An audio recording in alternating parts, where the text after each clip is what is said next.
រៀនធ្វើចិត្តឲ្យត្រជាក់មានពេលទំនេរសូមច្បាប់ពីចិត្តអ្នកបាន3នាទីកុំឲ្យវាគិតរឿងផ្សេងប្រមូលអារម្មណ៍ប្រមូលចិត្តឲ្យមកនៅក្នុងរូបកាយអ្នកបិទភ្នែកហើយផ្ដើមចិត្តស្រឡាញ់ផ្ដល់ភាពត្រជាក់រជុំដល់ខ្លួនអ្នកថាសូមឲ្យខ្ញុំបានសុខរួចផុតពីទុក្ខសូមឲ្យខ្ញុំបានសុខរួចផុតពីទុក្ខនឹកដល់ពាក្យនេះរឿយត្រឡប់ទៅត្រឡប់មកសូមឲ្យខ្ញុំបានសុខរួចផុតពីទុក្ខសូមឲ្យខ្ញុំបានសុខរួចផុតពីទុក្ខទម្លាប់ផ្សាយទឹកចិត្តល្អបង្កើនចិត្តស្រឡាញ់ដល់ខ្លួនអ្នកតាំងពីក្បាលរហូតដល់ចុងជើងធ្វើចិត្តអ្នកឲ្យសប្បាយឲ្យរីករាយញញឹមផ្ដល់សេចក្តីស្រឡាញ់ដល់ខ្លួនអ្នកសូមឲ្យខ្ញុំបានសុខរួចផុតពីទុក្ខសូមឲ្យខ្ញុំបានសុខរួចផុតពីទុក្ខបើចិត្តអ្នកហោះហើររវើរវាយទៅទីណាទាញត្រឡប់វាមកវិញនឹកដល់ពាក្យនេះរឿយសូមឲ្យខ្ញុំបានសុខរួចផុតពីទុក្ខសូមឲ្យខ្ញុំបានសុខរួចផុតពីទុក្ខធ្វើយ៉ាងនេះបាន3នាទីចិត្តអ្នកនឹងបានត្រជាក់បន្តិចមិនខាន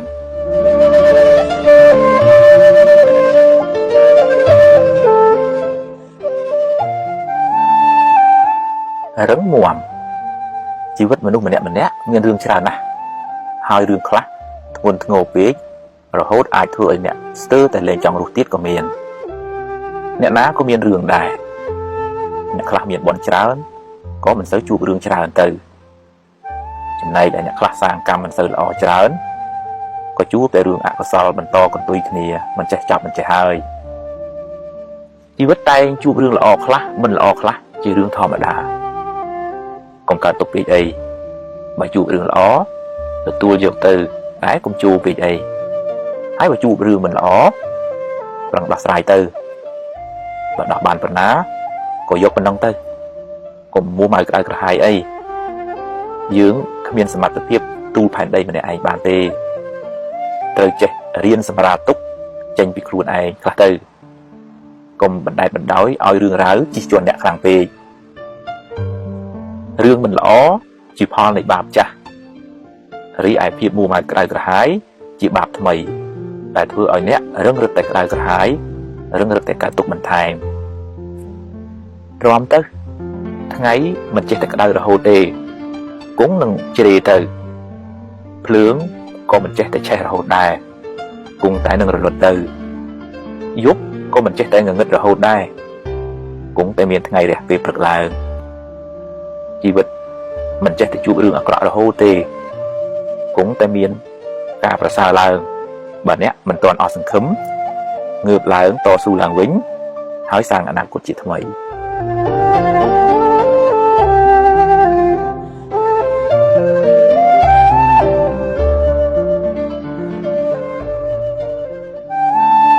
រវល់អ្នកណាក៏រវល់ដែររវល់រកទ្រព្យរវល់បំពេញកិច្ចការងាររវល់រឿងគ្រួសាររវល់នោះរវល់សឹងតែរកថ្ងៃស្លាប់មិនបានផងពេលខ្លះសម្ពាធការងារច្រើនពេកគិតច្រើនពេកកាយក៏ហត់ចិត្តក៏ហត់យូរទៅជាស្មុគស្មាញចិត្តរកសុខមិនសូវឃើញឡើយការងារចាំបាច់ត្រូវតែធ្វើតែក៏ត្រូវតែរៀនអប់រំចិត្តជាមួយផងទើបមិនសូវមួម៉ៅរៀនដោះលែងខ្លួនអ្នកពីរឿងអតីតកាលកុំសូវរំលឹករំលើកវាពេកឲ្យវាហួសទៅចោះហើយក៏កុំសូវព្រួយបារម្ភនឹងរឿងដែលមិនទាន់កើតឡើងពេកអីរឿងណាត្រូវកើតដេកយំប៉ុណ្ណាក៏នៅតែកើតហើយអ្វីមិនចេះតែបានតាមចិត្តយើងរហូតទេកុំមួម៉ៅពេកជីវិតគឺអញ្ចឹងឯងហើយទម្លាប់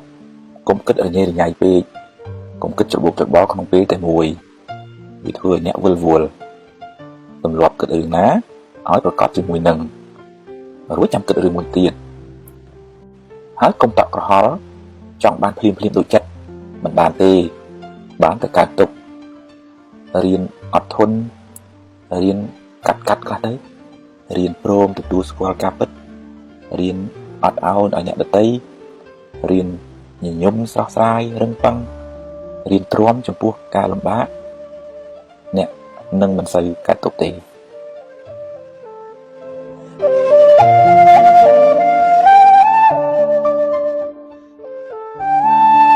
រវល់អ្នកណាក៏រវល់ដែររវល់រកទ្រព្យរវល់បំពេញកិច្ចការងាររវល់រឿងគ្រួសាររវល់នោះរវល់សឹងតែរកថ្ងៃស្លាប់មិនបានផងពេលខ្លះសម្ពាធការងារច្រើនពេកគិតច្រើនពេកកាយក៏ហត់ចិត្តក៏ហត់យូរទៅជាស្មុគស្មាញចិត្តរកសុខមិនសូវឃើញឡើយការងារចាំបាច់ត្រូវតែធ្វើតែក៏ត្រូវតែរៀនអប់រំចិត្តជាមួយផងទើបមិនសូវមួម៉ៅរៀនដោះលែងខ្លួនអ្នកពីរឿងអតីតកាលកុំសូវរំលឹករំលើកវាពេកឲ្យវាហួសទៅចុះហើយក៏កុំសូវព្រួយបារម្ភនឹងរឿងដែលមិនទាន់កើតឡើងពេកអីរឿងណាត្រូវកើតដេកយំប៉ុណ្ណាក៏នៅតែកើតហើយអ្វីមិនចេះតែបានតាមចិត្តយើងរហូតទេកុំមួម៉ៅពេកជីវិតគឺអញ្ចឹងឯងហើយទម្លាប់កុំគិតរញ៉េរញ៉ៃពេកកុំគិតច្របូកច្របល់ក្នុងពេលតែមួយវាធ្វើឲ្យអ្នកវិលវល់ទម្លាប់គិតរឿងណាឲ្យប្រកបជាមួយនឹងរួចចាំគិតរឿងមួយទៀតហើយកុំតក់ក្រហល់ចង់បានភ្លាមដូចចិត្តមិនបានទេបានតែកើតទុករៀនអត់ធន់រៀនកាត់ខ្លះទៅរៀនព្រមទទួលស្គាល់ការពិតរៀនអត់ឱនឲ្យអ្នកដទៃរៀនញញឹមស្រស់ស្រាយរឹងប៉ឹងរៀនទ្រាំចំពោះការលំបាកអ្នកនឹងមិនសូវកើតទុកទេ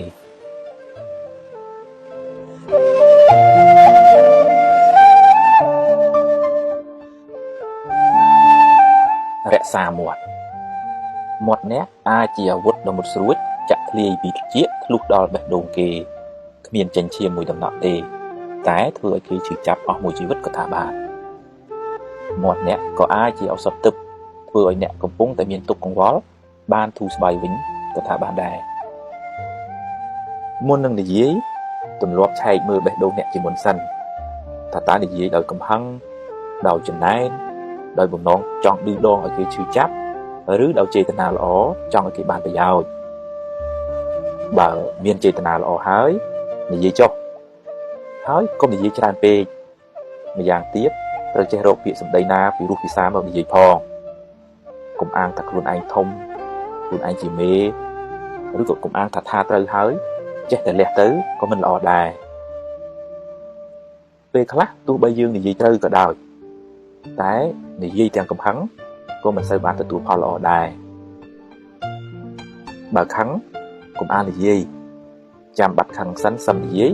ក៏មិនទាន់ហួសពេលដែររនាបបាក់យករនាបជួស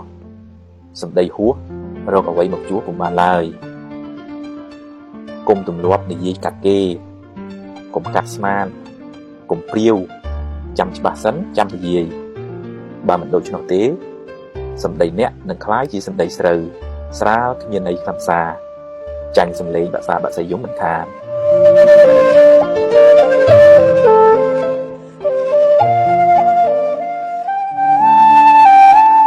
រក្សាចិត្តអ្នកហោះហើរទៅណាអ្នកត្រូវតាមដានចិត្តអ្នកជាប្រចាំបើចិត្តខឹងក៏ដឹងតែចិត្តកំពុងខឹងហើយមិនថយលបឿនកំហឹងបន្តិចមកបើចិត្តចំណែនដឹងថាចិត្តកំពុងចំណែនហើយទាញវាចេះអបអរសាទរគេវិញបើស្ដាយក្រោយដឹងថាចិត្តកំពុងតែស្ដាយក្រោយហើយទាញវាត្រឡប់មកវិញប្រាប់ថារឿងហួសទៅហើយកុំស្ដាយអីបើចិត្តរីករាយចិត្តល្អចិត្តមេត្តាចិត្តបុណ្យក៏ដឹងថាចិត្តrấtល្អហើយព្យាយាមចម្រើនចិត្តប្រភេទនេះឲ្យបានច្រើនធ្វើជាប៉ូលីសតាមដានចិត្តអ្នកនាំឲ្យវាគិតរឿងត្រូវរឿងល្អទើបមិនសូវស្មុគស្មាញហើយមិនសូវមានទុក្ខកុំធ្វើជាជនរងគ្រោះឲ្យចិត្តធ្វើបាបអ្នកតាមចិត្តឡើយត្រូវបង្កើនស្មារតីធ្វើជាម្ចាស់ធ្វើជាអ្នកបញ្ជាចិត្តវិញ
មាត់គេត្រជាយើង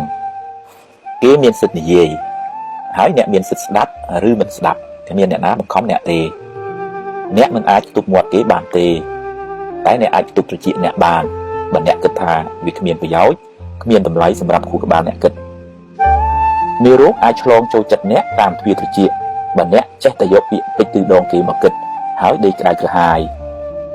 ពេលគេនិយាយស្ដាប់ចុះតែត្រូវពិចារណាបើវានាំឲ្យចម្រើនចំណេះដឹងនិងគុណធម៌ស្ដាប់ឲ្យច្រើនចុះតែបើជាពាក្យឌឺដងចង់ឲ្យអ្នកក្តៅក្រហាយទេកុំស្ដាប់អីហើយបើជ្រុលជាស្ដាប់ទៅហើយឆាប់ភ្លេចទៅទុកខួរក្បាលអ្នកគិតរឿងណាមានប្រយោជន៍វិញយកពាក្យពេចន៍ឌឺដងគេច្រើនមកទុកក្នុងខួរក្បាលអ្នកនឹងសម្បូរមេរោគហើយមិនសូវបានសុខទេបើជាពាក្យដាស់តឿនចង់ឲ្យអ្នកបានល្អអរគុណគេទៅតែបើគេឌឺដងឲ្យអ្នកក្តៅទេកុំក្តៅតាមគេអីកុំផ្ញើសេចក្តីសុខនៅលើបបោមាត់អ្នកដទៃឡើយ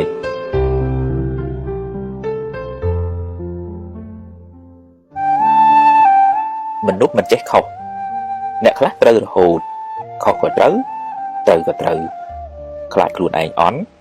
ខុសហើយខំនិយាយបន្លែបន្លប់យកទៅតែខ្លួនឯងពេលធ្វើខុសអន់មួយបិទបាំងកំហុសអន់មួយទៀតហើយបើខំនិយាយបន្លែបន្លប់យកត្រូវអន់ថែមមួយទៀតមនុស្សប្រភេទនេះខ្លាចជាមនុស្សអន់អាជីពអ្នកណាដែលថាមិនចេះខុសហើយគ្មានអីធ្ងន់ធ្ងរគ្រាន់តែសុំទោសគេហើយប្រឹងកែកំហុសនោះឡើងវិញទេព្រះពុទ្ធហៅមនុស្សប្រភេទនេះថាជាបណ្ឌិតទៀតផងព្រោះអាចអភិវឌ្ឍខ្លួនឯងឲ្យបានខ្ពង់ខ្ពស់ជាងមុនបើមុខអ្នកប្រឡាក់ធ្យូងហើយមានគេប្រាប់គ្មានអីត្រូវប្រកែកទេហើយត្រូវអរគុណគេផងយ៉ាងណាមិញការចេះទទួលកំហុសហើយកែប្រែកំហុសជាមាគ៌ាឆ្ពោះទៅរកការរីកចម្រើនក្នុងជីវិតដោយប្រច័ណ្ឌចាក់ចែងពីពពកដូច្នោះឯងគួរចងចាំថាមនុស្សអួតច្រើនជាមនុស្សអន់ខ្លាំង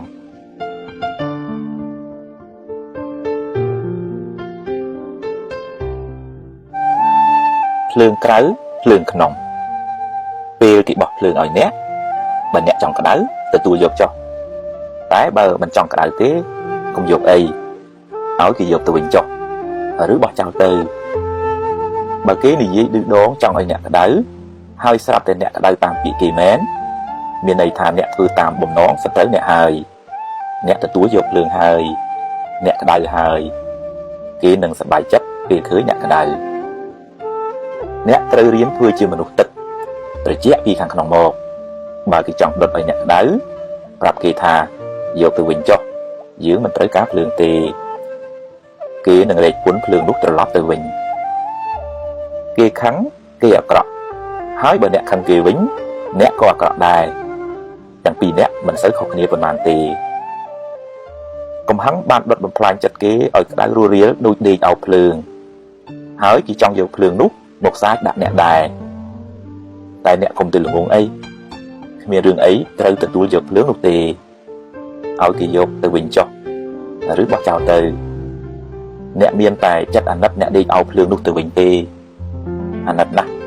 ព្រោះក្តៅអើយសែនក្តៅ